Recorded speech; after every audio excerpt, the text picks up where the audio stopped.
last class, we were discussing about category management. What is the meaning of category management? Category management क्या होता है? It is a process of categorizing the merchandise in the store. It is a way of displaying the product and it is a way to increasing the sales of the product. So category management, we can say that it is basically dependent on assorting or classifying the product and keeping the same kind of product in the same area or shelf, right? तो category management is a basically basis क्या होना होगा किसी भी product को categorize करने का. That can be if we are taking the example of apparel और the clothes, we can basically categorize the product on the basis of gender like male, female, and the children age group. And the next one is like the next type of merchandise, next type of categorizing we can use, that can be on the basis of brand. So in short, we understand that what is the meaning of category management. But the major question is that what is the difference between the category management and merchandising management?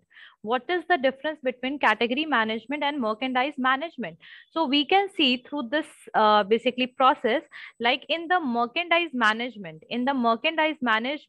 we basically focuses on the right product, right place, right quantity, right price.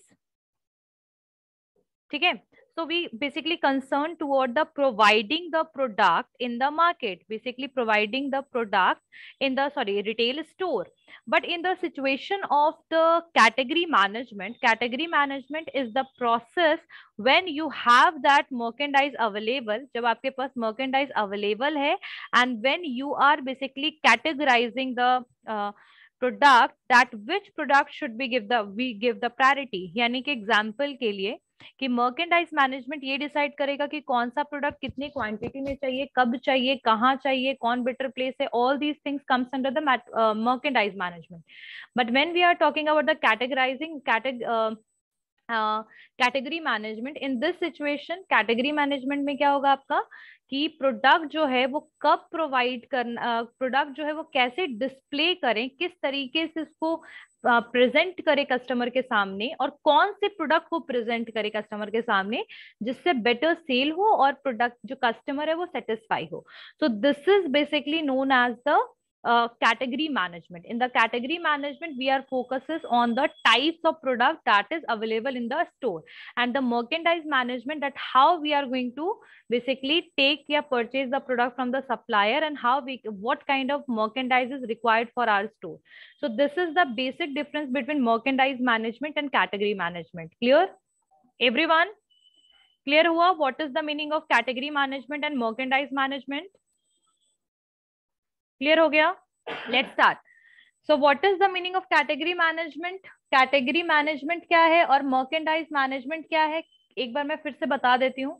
Category management का मतलब ये होता है कि what ever merchandise is present in the store, यानी store में जो भी मर्केंडाइज प्रेजेंट है उस हिसाब से हम कैटेगरी बनाएंगे. जैसे प्रोडक्ट 1 यहाँ रखा, प्रोडक्ट 2 यहाँ रखा, प्रोडक्ट 3 यहाँ रखा, तो this comes under the category management. When we are categorising the merchandise for selling of the merchandise in the proper way, or for providing or offering the product to the customer, right? But in the situation of merchandise management, we are basically think that what kind of merchandise is required, यानी कौन सा merchandise required है, merchandise कौन सा चाहिए, required कौन सा होगा merchandise, कब चाहिए, टाइम क्या होगा, राइट प्लेस क्या होगा, राइट क्वांटिटी क्या होगा. तो we are basically concern about the merchandise in merchandise management. कितना चाहिए, कब चाहिए, कैसे चाहिए, कौन सप्लायर होगा, everything is decided in merchandise management. But once the merchandise reach the store, then in that situation we will select the product and we can make the category of the product ki how we are going to present the product in front of customer. That comes under the category management. Clear ho gaya? Done? Okay, so we discussed in the last class about what are the various roles, what are the process of category management. merchandise management तो करवा दिया था मैंने, उसके क्या क्या process है, लेकिन category management की क्या process है. So in the category management, the first step of category management is define the category. Define the category. Example के लिए कि आपको पहले ये देखना है कि आपके कस्टमर्स कौन प्रोडक्ट को, कौन ब्रांड को ज्यादा प्रेफरेंस दे रहे हैं. ठीक है, यानी एग्जाम्पल के लिए the people are more brand oriented, तो ऐसे सिचुएशन में अगर कैटेगरी आप ब्रांड के बेसिस पे बनाइएगा तो पर्टिकुलरली जिसको प्यूमा का लेना है वो प्यूमा में जाके परचेज करेगा, जिसको आपका लिवाइस का लेना है वो लिवाइस में जाके परचेज करेगा, right?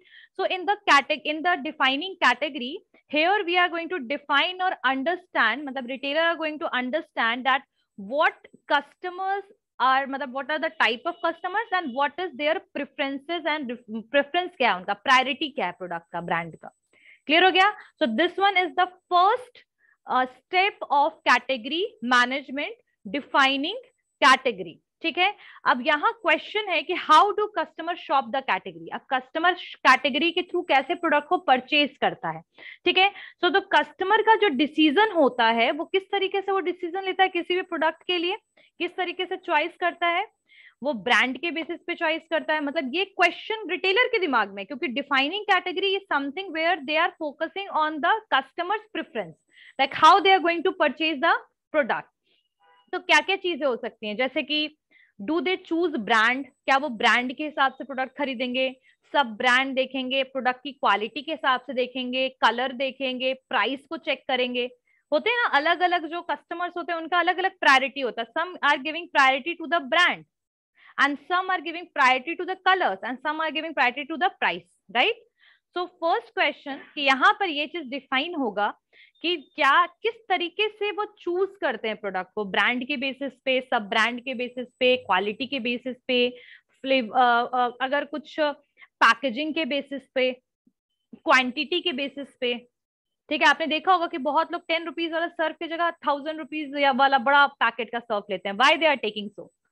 because of the requirement or because they know if they will buy the big packet of that they will get discount over it, right? So on which basis the customers are giving priority to the product, ठीक है। do they required complimentary product with that, क्या हम उनको कोई complimentary product दे सकते हैं? so everything which is related with the product and the customer preference that comes under the defining category, like you are going to define the category on the basis of customer preference। और एक और term था जो मैंने तुम लोग को बताया था कि कैटेगरी मैनेजमेंट हमेशा किस बेसिस पे होता है, रिटेलर के कन्वीनियंस के लिए नहीं, कस्टमर के कन्वीनियंस के लिए। क्लियर हो गई बात, समझ में आया? Now the next point is category role. The next process is category role, ठीक है। अब रोल आइडेंटिफाई करेगा importance of category to the retailer, यानी कैटेगरी का इंपॉर्टेंस क्या है रिटेलर के लिए, that is going to be determine in the category role, ठीक है। अब कैटेगरी कैसे यूज हो सकता है, क्या क्या चीजों के लिए कैटेगरी को हम यूज कर सकते हैं? For increasing the traffic of customer to the store, यानी कि भीड़ बढ़ाने के लिए यूज कर सकते हैं। सेकेंड, इंक्रीज कर सकते हैं फुट ट्रैफिक। फुट ट्रैफिक का मतलब वही होता है कि कितने लोग आपके शॉप में विजिट करते हैं, फुट ट्रैफिक, राइट।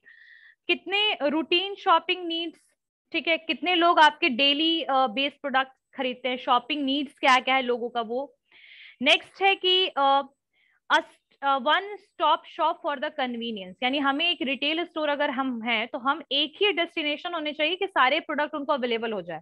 खैर स्पेशलिटी स्टोर में तो कभी भी ये पॉसिबल नहीं है, but departmental store, super market, hyper market में ये पॉसिबल है। जहां पर प्रोडक्ट कैटेगरी बहुत एक्सट्रीम होती है वहां पर कैटेगरी मैनेजमेंट उतना ही कॉम्प्लेक्स होता है।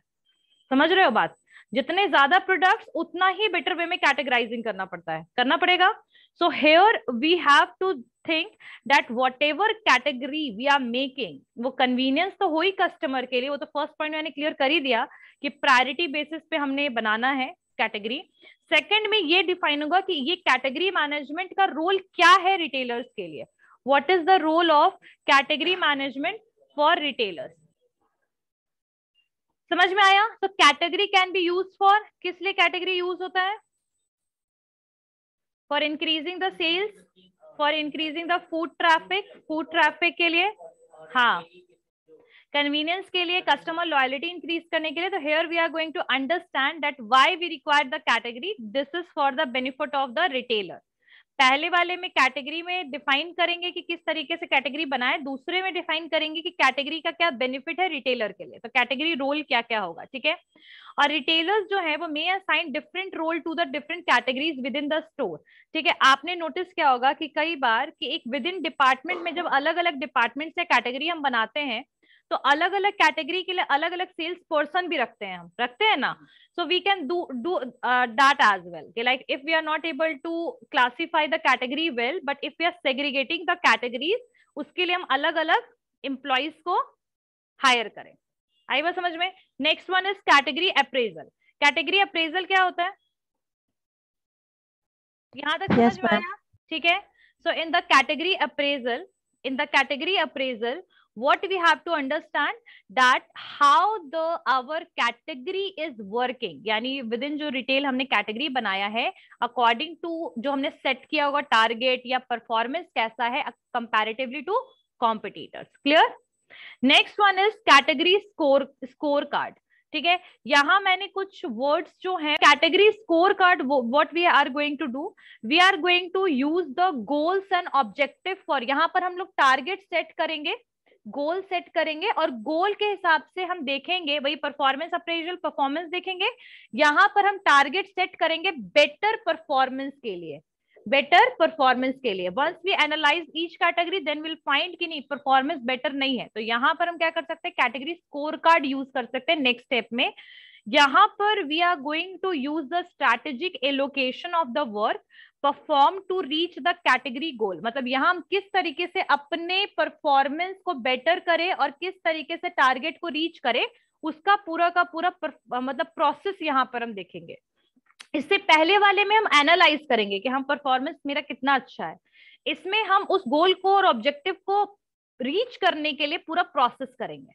आई बात समझ में. रीच करने के लिए पूरा प्रोसेस करेंगे, डेवलप करेंगे गोल टारगेट्स वगैरह, और कंज्यूमर बाइंग हैबिट्स भी देखेंगे कि कौन सा डिपार्टमेंट अगर लैक कर रहा है, कैटेगरी लैक कर रहा है, तो उसका रीजन क्या है, what is the reason of lacking that particular category. ठीक है, तो वो सारी चीजें हम यहाँ पर एनालाइज करेंगे. फर्स्ट वाले में परफॉर्मेंस देखेंगे परफॉर्मेंस पुअर है, सेल बहुत ही कम हो रहा है, तो फिर हम क्या करेंगे, टारगेट सेट कर देंगे कि भाई आप इतना जो है बेटर तरीके से इतना आप इंक्रीज, मतलब टारगेट आपका ये, आपको ये अचीव करना है. वो फिर अचीव करने के लिए जितने प्रोसेस है ना, यानी स्ट्रैटेजी यहाँ पर बनाएंगे, तरीके. क्लियर हो गया, पॉइंट समझ में आया. Next one is category strategy. Category strategies. In category strategy what will be happen, पहले वाले मैंने बोला कि स्ट्रैटेजिक एलोकेशन करेंगे कि किस तरीके से टारगेट वगैरह में अचीव करें, है ना. यहाँ पर हम और क्या क्या चीजों का, यहाँ पर स्कोर कार्ड का थोड़ा सा ब्रॉडर चीज चलेगा. यहाँ पर हम क्या क्या चीजों पे फोकस करेंगे कि मार्केट शेयर कैसे इंक्रीज करे, सेल्स कैसे इंक्रीज करे, फूड ट्रैफिक कैसे इंक्रीज करे, सेल्स प्रमोशन को कैसे यूज करें, इन्वेस्टमेंट कैसे करें, इंक्रीज कैसे करें investment, new type of product को कैसे इंट्रोड्यूस करें. So all these things comes under the category strategy. So in the first point defining category में हमें ये देखना है कि कस्टमर का क्या रिक्वायरमेंट है और हम कैसे कैटेगरी बनाएं. ठीक है, once the category is done then we will analyse कि कैटेगरी का रोल क्या है, क्या क्या कैटेगरी का रोल है. उसके बाद फिर कैटेगरी अप्रेजल की कैटेगरी का परफॉर्मेंस कैसा है, सही चल रहा है या नहीं. उसके बाद फोर्थ में व्हेन वी विल एनालाइज कि we need a proper setup of goal, then we are going to set the target in the fourth step.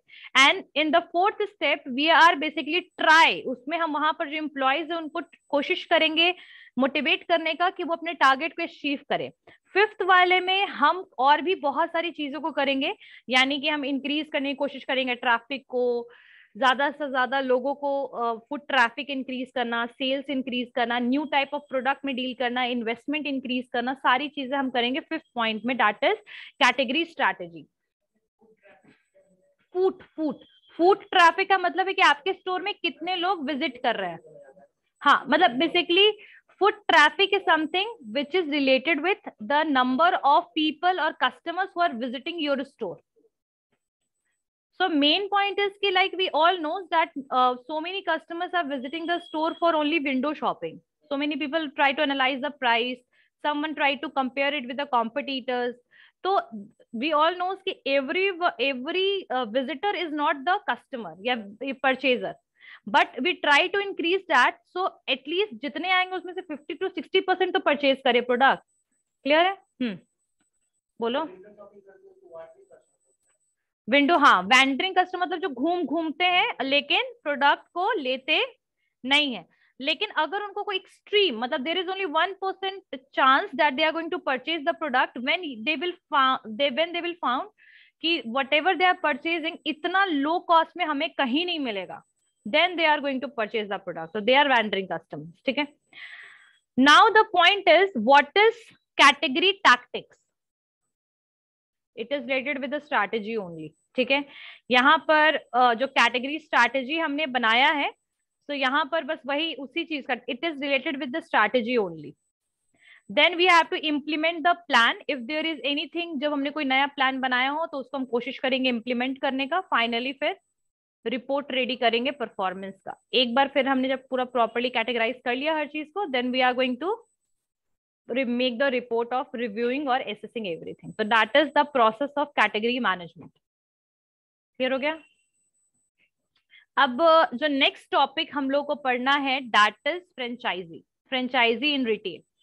तो I guess everyone knows what is the meaning of franchisee. What is franchise?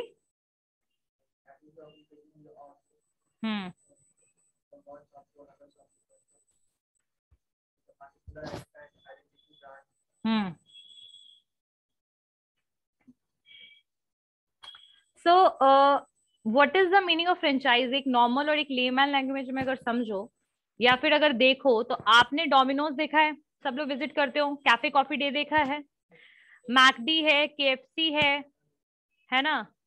उसके अलावा बाटा है, Adidas है, big बाजार है, बिरयानी महल. तो but that is in Patna only. But franchisee is something, franchise, Haldiram, Bikaner, these all are the franchisee. What is the main purpose of franchisee? First of all, franchisee is the better option for the company to increase and grow in the market. ठीक है. What they will start doing, like we all know that Haldiram is the private limited company, right? So वो एक company की तरह क्या है, registered है.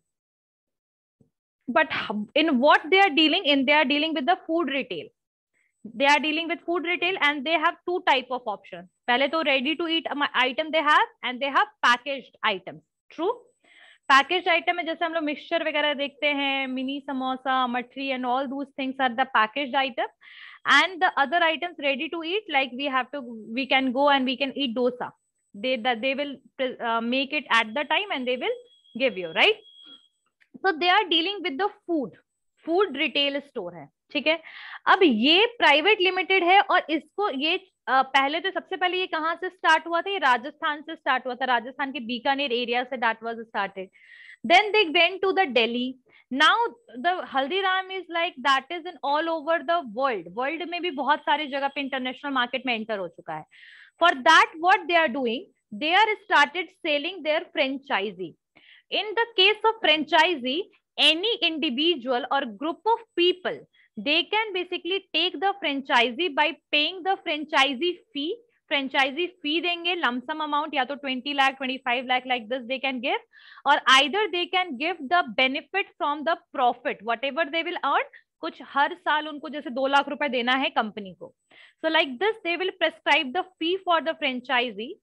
And in this situation, the company will allow you to open the same store like Haldiram. जैसा हल्दीराम है वैसे सेम आप स्टोर ओपन करेंगे, लेकिन यहाँ पर you have to follow the ownership will be change. यानी ओनरशिप जो है वो मिल जाएगा. जैसे मैंने अगर फ्रेंचाइजी लिया तो I will get the ownership, but I have to follow all the rules and regulation whatever is set up by the company. Like if the Haldiram is the vegetarian restaurant, that is a vegetarian restaurant, we all know. So no one can sell non-veg in the Haldiram. So they will make that a surety. The company will make a surety that the quality, whatever they are maintaining, that can be maintained by the franchisee as well.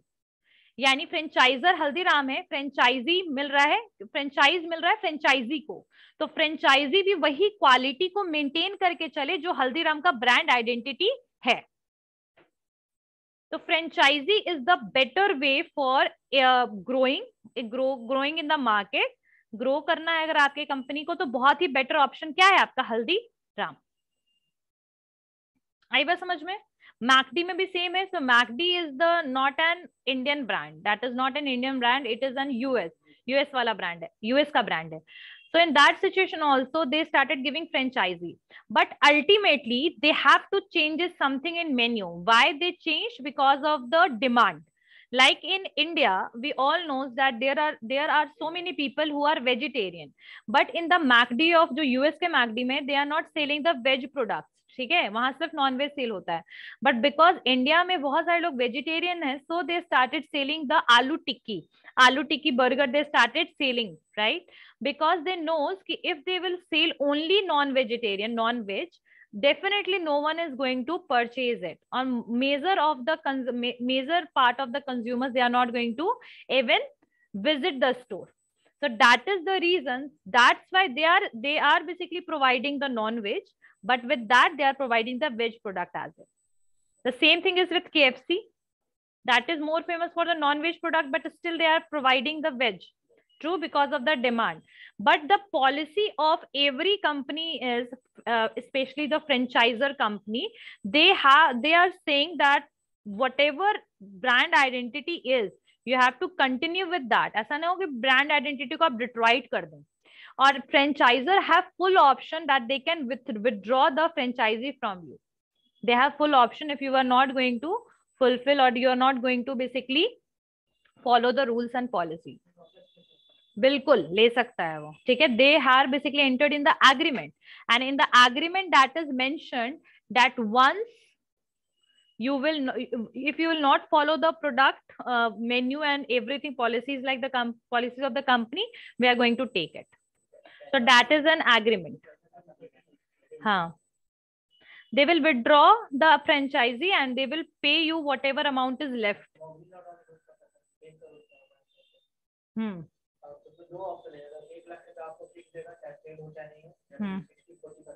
Exactly. So they have two options. Like एक बार तो lump sum amount ले लेगा, या तो आप अगर lump sum नहीं दे पा रहे हो तो they will take according to the installment, like per year they will take the amount. नहीं मिलेगा. Then that will become the illegal thing. If you will try to even open, the company will sue you. मतलब आपके ऊपर case कर सकता है. आई बात समझ में? तो with that you have to pay a very large compensation to the company. ठीक है. So this is the franchise, इसको कहते हैं फ्रेंचाइजी. तो रिटेल में तो हम देख ही रहे हैं कितना ज्यादा एक्सट्रीम लेवल पे फ्रेंचाइजी है. फ्रेंचाइजी का सबसे अच्छा अपॉर्चुनिटी यही होता है कि रिटेलर जो फ्रेंचाइजर होता है और जो रिटेल स्टोर में काम कर रहा है, they are better able to distribute their goods and services to so many areas. True. उसके अलावा it is a process, it is a licensing relationship. ये कौन सा रिलेशनशिप है? Licensing relationship, where you can start the business only after basically taking the franchisee, right? And one main thing that you have to follow everything, the logo, the combination, the color combination, the services, whatever you are providing, each and everything will be decided by the company only. ठीक है. But you when you will take the franchisee, you have to follow all these things. True. इसका एक demerit भी है कि franchisee जो भी लेंगे, they cannot change the menu and anything. They cannot do that from their side. Whatever is introduced, that will be introduced in whole India. If we'll take the example of that. ठीक है. बिल्कुल. In the franchise जो location owner होगा, वो जिसको भी location आप ही का होगा, आप खुद डिसाइड करोगे लोकेशन की मुझे कहाँ ओपन करना है. तो सम टाइम ना इवन द फ्रेंचाइजर जो होता है वो ये भी देखता है कि लोकेशन आपका सूटेबल है या नहीं, कि वो रिटेल स्टोर आपका चलेगा या नहीं. ठीक है ना. सो द फ्रेंचाइजी आपका लोकेशन ओनर आप ही होंगे, इनिशियल फीस आप ही देंगे. अगर ऑन गोइंग रॉयल्टीज भी कई बार पे करना पड़ेगा, ऑन गोइंग रॉयल्टीज भी यू हैव टू पे. And what you will get in that, उसके बेसिस पे आपको क्या मिलेगा? You will get the brand logo, companies trademark, system of the business, यानी बिजनेस रन कैसे करना है, कैसा बिजनेस स्ट्रक्चर चलाना है, सब कुछ अकॉर्डिंग टू द कंपनी आप करोगे. ठीक है. और उसके अलावा आपको कांस्टेंट सपोर्ट मिलता रहेगा आपके फ्रेंचाइजर से. इवन अगर आप एम्प्लॉइज को भी रखते हो ना अपने स्टोर में, तो एम्प्लॉइज को ट्रेनिंग का भी काम देने का काम कई बार फ्रेंचाइजर खुद करता है, कंपनी खुद उठाती है ट्रेनिंग देने का काम. जैसे डोमिनोज में हम लोग जो पिज्जा खाते हैं, when will eat pizza mania here and either will basically eat pizza mania in any of the other state, you will get the same taste. So how it is possible to making such kind of standardized product? यहाँ तो अगर हम ऐसे example they are using, that is defined according to the training. Training के हिसाब से वो उस तरीके से एम्प्लॉइज को ट्रेन करते हैं कि वो सेम टेस्ट और सेम क्वालिटी को मेंटेन कर पाए. ठीक है, so the training facility is also provided by the company, ठीक है।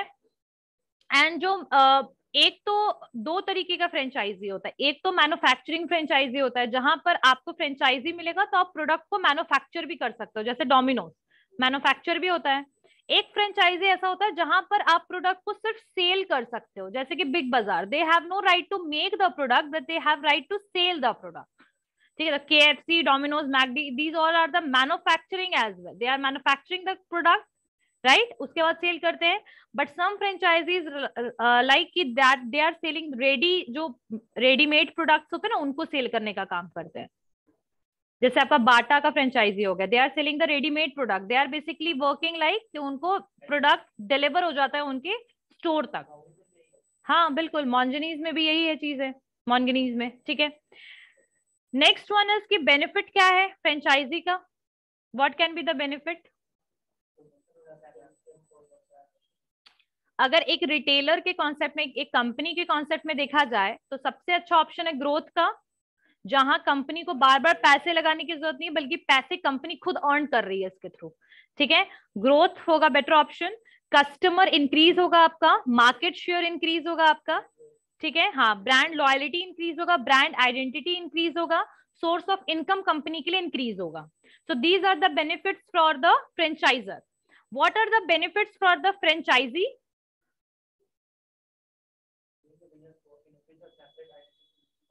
First point is the faster opening. Like if just take it as an example कि अगर आपने खुद का कोई रिटेल स्टोर ओपन करना है, like entrepreneur, if you want to open your own store, for that you have to plan a lot. True? कैसे, कहाँ ओपन करे, कैसे ओपन करे, कितने एम्प्लॉइज को रखे, कौन कौन सा कैटेगरी होगा, exactly that is the time taking process. हाँ बिल्कुल, but in the situation of the franchisee the business structure is already decided, कौन सा कंपनी नाम क्या होगा सब कुछ डिसाइडेड है, but in that situation you can open the store very fastly. First point clear हो गया, ये फ्रेंचाइजी के लिए है, जो फ्रेंचाइजी जो ले रहे हैं उनके लिए बेनिफिट है। सेकंड क्या है, you don't need to invest your time on planning a lot, planning करना ही नहीं है बिल्कुल भी, सब कुछ आपके फ्रेंचाइजर प्लान करेंगे, ठीक है। ट्रेनिंग और सपोर्ट सिस्टम भी उनके तरफ से मिलेगा, तो आपको एम्प्लॉइज की ट्रेनिंग के ऊपर भी you don't need to invest, whatever you need to invest you have to invest only on basically starting a business, like for location and for taking the franchise, that is the two thing which in which you need to invest, but on employees enhancement and employees training you don't need to invest. Clear? next one is a brand recognition मिलेगा, जो भी आप brand open करोगे, जैसे हल्दीराम है, सब लोग जानते हैं कि that is a very good brand food के लिए, हाइजीनिक ब्रांड एंड ऑल, तो आपको ना प्रमोशन भी ज्यादा करने की जरूरत नहीं पड़ेगी अपने रिटेल स्टोर की, क्योंकि लोग ऑलरेडी आपके ब्रांड को जानते हुए होंगे, है ना, सही बात है ना, तो आपको प्रमोशन भी एक्सट्रीम करने की जरूरत तो पड़ेगी नहीं। हाँ, ब्रांड रिकॉग्निशन तो पहले ही से उसका एस्टैब्लिश होगा मार्केट में। ऑनलाइन क्लास सबको क्लियर है बेटा? ऑनलाइन क्लास, ऑनलाइन क्लास सबको क्लियर है? ठीक है। So here brand recognition, brand identity is already established in the market, so you don't need to invest lot of money on promotion as well. True? So your increase will be sale according to that. जैसे बहुत सारे लोग जैसे दूसरे state में रह रहे हैं, अगर वो इस पटना में आते हैं, then when they will see the options of Bikaner and Haldiram, definitely they will go there. True? Because they all know कि Bikaner is a very good brand, Haldiram is a very good brand. True है ना, सही बात है ना, तो brand recognition जो है वो already रहेगा। उसके अलावा आपका और क्या बेनिफिट हो सकता है, सेल्स इंक्रीज होगा, ठीक है, ज्यादा आपके। हाँ, यहाँ एक चीज बहुत ज्यादा मैटर करता है आपका location, like where you open the Domino's, है ना, like where you open, I am just giving the example of Domino's, like where you are opening the particular retail franchisee का स्टोर कहाँ ओपन करो, वो बहुत मैटर करता है, इसलिए फ्रेंचाइजर कई बार आपके इंस्पेक्ट भी करते हैं लोकेशन को। हाँ exactly, the areas where they are opening, इसीलिए आपने देखा होगा कि जो जितने भी, हाँ बिल्कुल, आपने देखा होगा कि जितना भी फ्रेंचाइजी वाले जितनी भी कंपनीज है, majority they are in market areas और दे आर ऑन रोड वाले सिचुएशन है, मतलब वो इंटरनल और स्ट्रीट और लोकेलिटीज में प्रेजेंट नहीं मिलेंगे आपको, but you will get it in the market areas, है ना। So these are the, हाँ, so they have their options कि like कितने दूर तक में होना चाहिए. इसीलिए we can take the example of Domino's, that one is in the RPS mode, nearby that one is in Jagdevpath. हाँ, and after Jagdevpath you will get it in the PNM mall, I guess there is Domino's, like close हो गया कि पता नहीं, I don't know कि है. So हाँ, they have multiple, they are basically doing the work like this. ठीक है, because अगर एक ही एरिया में 2-3 फ्रेंचाइजी ओपन हो जाएंगे तो they will start competing with the same brand. That will be the main thing. So that is the reason कि franchisee जो है उसका location matters a lot. So franchisee क्या है रिटेल में, क्लियर हो गया? समझ में आए सारे पॉइंट? सबको समझ में आया? ऑनलाइन क्लास किसी को कोई डाउट है जो समझ नहीं आया पॉइंट? नेक्स्ट क्लास में हम करेंगे ह्यूमन रिसोर्स मैनेजमेंट इन रिटेलिंग. यानी रिटेलिंग में हम किस तरीके से एम्प्लॉइज को हायर करते हैं, क्या क्वालिफिकेशन चाहिए, क्या क्या डेजिग्नेशन है रिटेल मतलब रिटेल के स्टोर में क्या क्या डेजिग्नेशन चाहिए हमें. जैसे स्टोर मैनेजर पढ़ाया था, सेल्स रिप्रेजेंटेटिव होने चाहिए, रिसेप्शनिस्ट होने चाहिए, कौन कौन की जरूरत है. और अगर हम एम्प्लॉयज रखते हैं तो फुल टाइम रखते हैं, कॉन्ट्रैक्चुअल बेसिस पे रखते हैं, फिर पार्ट टाइम रखते हैं. तो ये हम लोग नेक्स्ट क्लास में कवर करेंगे. क्लियर हो गया everyone? Online class, Yes, online ma'am. Class, okay. Yes, ma'am. See you in the next class. See you all in the next class.